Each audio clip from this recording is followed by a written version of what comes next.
দর্শক, জ্বালানি সংকটের কারণে যশোর বেনাপোল সড়কে ৬০ থেকে ৬৫% গাড়ি চলাচল বন্ধ হয়ে গেছে। এ বিষয়ে বিস্তারিত জানাতে যুক্ত হচ্ছেন সহকর্মী মুসলিম উদ্দিন পাপু।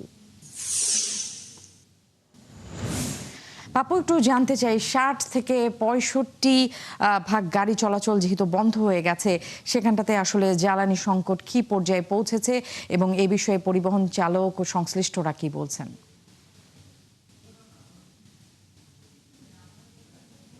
স্কুল বেনাপোল লাইনে দাঁড়িয়ে ঘন্টার পর ঘন্টা এখানে আছে। তবে তবে আপনাকে মিলছে দেশের গুরুত্বপূর্ণ, যেমন বেনাপোল দেশের গুরুত্বপূর্ণ স্থল বন্দর বেনাপোল তীব্র জ্বালানি সংকট এবং কার্যস্থিত হয়ে পড়েছেন এবং জনজীবন বিভিন্ন পেট্রোল পাম্পে ভোর থেকে এবং আপনাকে আমি একটু দেখাচ্ছি পিছনের চিত্রগুলা। ভোর থেকে আপনার সর্বোচ্চ বিভিন্ন পেট্রোল পাম্পে লাইনে দাঁড়িয়ে আছেন এবং ঘন্টার পর ঘন্টা অপেক্ষা জ্বালানি পাচ্ছেন না। সাধারণ মানুষের, চালক এবং শ্রমিকজীবীদের, কর্মজীবী মানুষ সবচেয়ে বেশি ভোগান্তির শিকার হচ্ছেন। নির্ধারিত সময় কর্মস্থানে পৌঁছাতে না পারায় ব্যবহৃত হচ্ছে উৎপাদিত দৈনন্দিন কাজকর্ম এবং পরিবহন সংকট। যাত্রীদের যে বিষয়টি বলেছে, পরিবহন সংকটের পরিবহন সংকটের যে বিষয়টি আপনি বলছেন, বেনাপোল স্থল বন্দরের পণ্য মালামাল নিয়ে আপনার গন্তব্য ঢাকার বিভিন্ন স্থানে যাওয়াটি তেলের কারণে অনেক গাড়ি লোড দিতে পারছে না এবং ভাড়া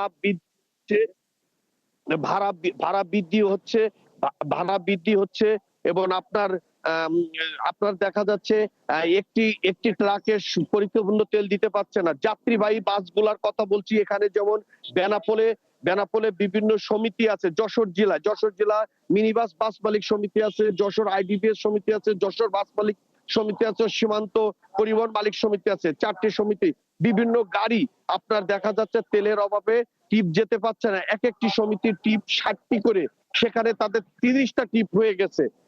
তারপর আপনাকে দেখেন, আপনার ট্রাকে মালামাল আনলোড লোড নিয়ে যে পরিমাণে আপনার ভাড়া বৃদ্ধি হয়েছে, আপনার তেল সংকটের সংক্রান্ত হিসেবে এবং বাংলাদেশ স্থল বন্দরে, যে আমাদের বেনাপোল একটা বৃহত্তম স্থল বন্দর, এই বন্দরে মালামাল ও মালামাল লোড নিয়ে যেতে তো অনেকই ভোগান্তি। সবকিছু মিলে আমার কাছে এই পর্যন্ত সর্বশেষ আছে।